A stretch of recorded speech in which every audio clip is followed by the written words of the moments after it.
News reports from Vietnam still tell of battles and casualties. But in the past 2 years, the character of the war has changed. This is Yvonne Barclay in Washington, D.C. How can one speak optimistically of peace in Vietnam if peace negotiations seem to be getting nowhere and the war, its changing nature notwithstanding, drags on? For the answer to that question, we must examine precisely how the war is changing and see if the transformation involved is significant. The word used to describe the new approach to the war is a long one, but it stands for a very simply defined procedure. Vietnamization is the process by which the United States turns over to the South Vietnamese the responsibilities for their own defense. President Nixon began formulating the policy when he took office in 1969.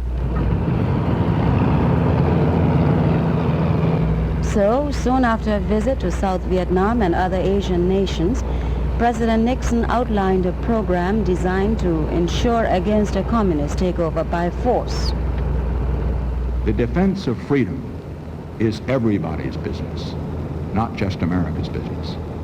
And it is particularly the responsibility of the people whose freedom is threatened. In the previous administration, we Americanized the war in Vietnam. In this administration, we are Vietnamizing the search for peace. We have adopted a plan which we have worked out in cooperation with the South Vietnamese for the complete withdrawal of all U.S. combat ground forces and their replacement by South Vietnamese forces on an orderly scheduled timetable.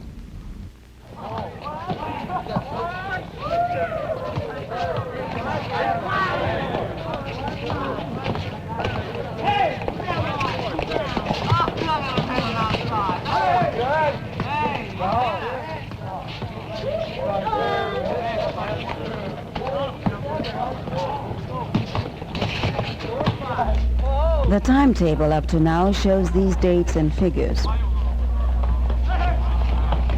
From a peak authorized strength of 549,500 troops in January 1969, American forces were reduced to 77% by April 15, 1970. They went down to 63% in December 1970. By May 1, 1971, the total number of American forces was 52%, slightly more than one-half of the 1969 level. In April, President Nixon announced that by this December, United States military strength in Vietnam would be cut to 184,000, down to 30% in less than 3 years, a reduction of 70%.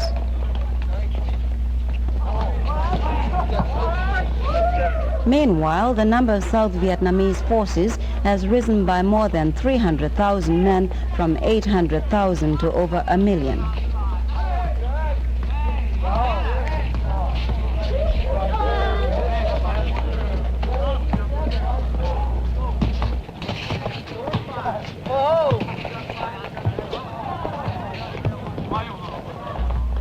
Behind those raw manpower statistics is a much more significant story, that of training men and women from a different culture with predominantly agrarian backgrounds to handle the products of a technological society.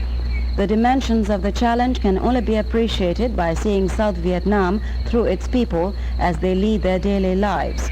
This is basically a rural society with a way of life steeped with centuries of dignity and tradition.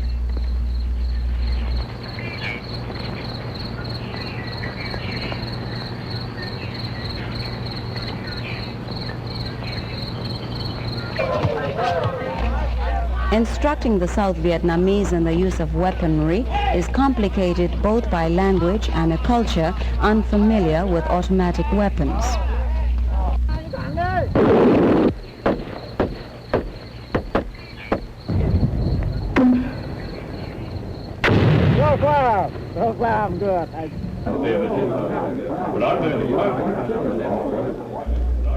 But the true challenge is to train a people with a different language and background to deal with ultra-modern military equipment. Helicopter trainees, for example, have two huge hurdles to overcome. First they learn basic English, then they spend the remainder of the year training in highly specialized vocabulary which has no equivalent in the Vietnamese language. Then they must cope with the intricacies of the craft itself and how it gets off the ground.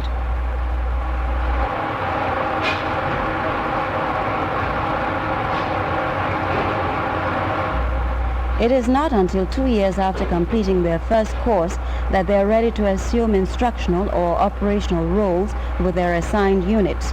The requirement of mastering complex machines has meant Vietnamese replacements for the Air Force could not be produced as rapidly as Saigon and Washington would have liked.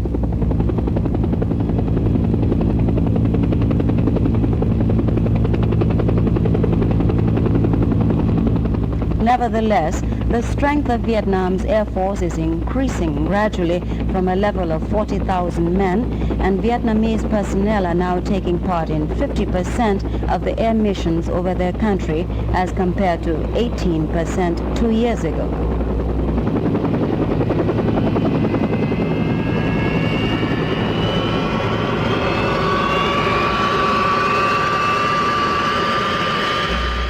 The buildup of material needed and supplied has just been as dramatic, with the total of fixed-wing aircraft doubling.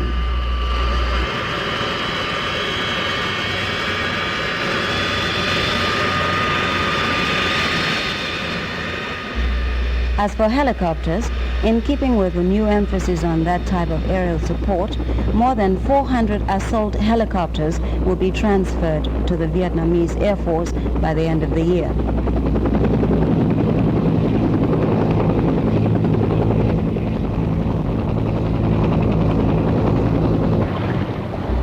The expansion of Vietnam's Navy has been more rapid than that of the Air Force. In fact, Saigon's Naval Command has already assumed complete responsibility for surface operations.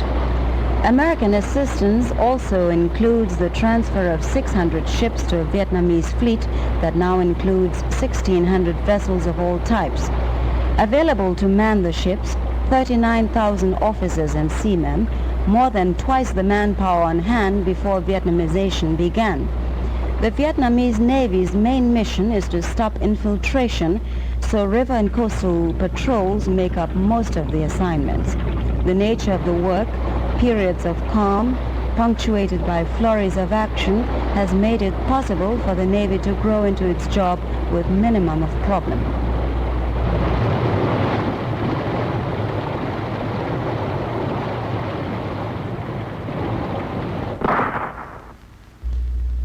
The Army, meanwhile, has had to assume its responsibilities under conditions of continuous combat. Improving the efficiency of more than 800,000 men and introducing them to modern equipment are difficult assignments even under peacetime conditions. Doing those jobs while a guerrilla war is in progress demands extraordinary effort. Still, the record of the Vietnamese Army into 1971 indicates that the effort has been effective. At one point, Saigon troops were on the offensive in Laos and Cambodia, as well as in the Mekong Delta of their own country. And in each campaign, they gave a good account of themselves, for the first time attacking in strength. Especially impressive is the new ability of Vietnamese units to regroup after battle.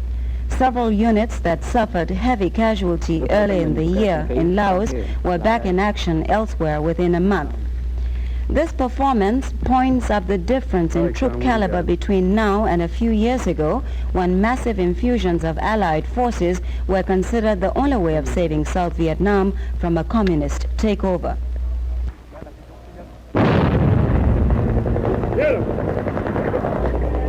The difference now is not only numbers, it is improved weaponry as well. For example, all regular combat groups and regional and popular force units have M16 rifles, and at the other end of the arms spectrum, each division boasts a heavy weapons battalion equipped with howitzer cannon. The crucial difference, though, is an improved attitude brought on by confidence in their allies. a belief that the Americans, Australians, Koreans, New Zealanders, Filipinos, and Thais would not leave prematurely, but only after the Vietnamese had proven their self-reliance. Accordingly, President Nixon has rejected calls for a fixed timetable indicating when U.S. troops would be completely out of Vietnam. Such a timetable, he says, would deprive the United States of a bargaining counter with which to negotiate the return of prisoners of war. Equally important, it would put Saigon under unnecessary pressure and give the North Vietnamese a number of reasons not to negotiate at the Paris talks. I am convinced that if we were to tell the enemy now that by the end of this year all Americans will be gone, well, I can assure you that the enemy isn't going to negotiate in Paris at all. They aren't going to talk. They're going to wait till we get out because they know that at the end of this year the South Vietnamese won't be ready to defend the country by themselves. But if, on the other hand, the enemy feels that we're going to stay there long enough for the South Vietnamese to be strong enough to handle their own defense, then I think they have a real incentive to negotiate. Because if they have to negotiate with a strong, vigorous South Vietnamese government, the deal they can make with them isn't going to be as good as the deal they might make now. Under the President's flexible timetable, the enemy is on notice that when the American and Allied forces do leave, the South Vietnamese will be strong enough to stand fast and bargain tough. The communists are already feeling the effects of Vietnamization in the countryside.